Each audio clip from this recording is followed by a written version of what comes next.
Ebyansuubuga Dennis abangi gwe mumanyi nga Deno Official akwasaganya TikTok channel eya Lugambo Nation era ng'ono ye Mr. TikTok yasuze mu kkomera.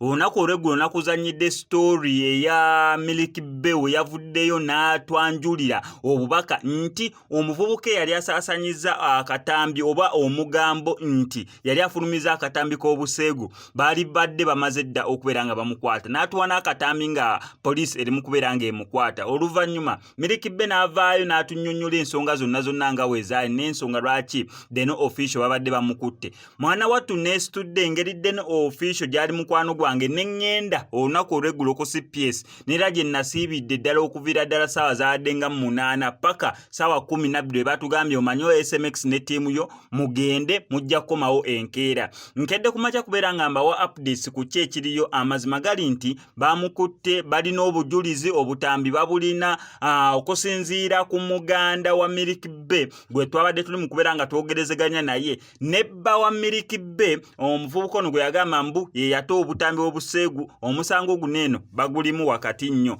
Okusinziira ku njogerezeganya yaabwe naffe mwana wattu babadde bayogera bulungi nga si be bantu abalaga munera kiri waggulu nnyo nedda bayogedde naffe bulungi naddala sister wa Milk Bew ng'ayogerera ddala bulungi nga mukakamu nebba wa Milk Bew naye ng'ayogera bulungi nga mukakamu. Waliwo n'omukulu omulala gwe twabadde twogerezeganya naye ng'ayogera bulungi nga mukakamu. However nga balaga ensonga eno bagiriko n'era nga kye baagala ennyo okusinga bwe bwetowaze bwa Deno Official n'okubeera nga yeetonda. Baatutegeezezza nti nera musooke muleka asuleyoko ekiro ky'olwaleero awo ku CPS. Olunaku olwaleero tugenda kubeera nga tuddayo twogerezeganye nabo batubuulire ekiri final. Kiki bandibayagadde Deno Official akole, kiki bandiyagadde eno kikolebwe, so tugatte tulabe ensonga nga tuzigonjola. Wano ku SMX Media ngenda beera nga nkuwa details zonna ne updates ku nsonga za Milk Bew ne Deno Official gwe bamaze dda okubeera nga bakwata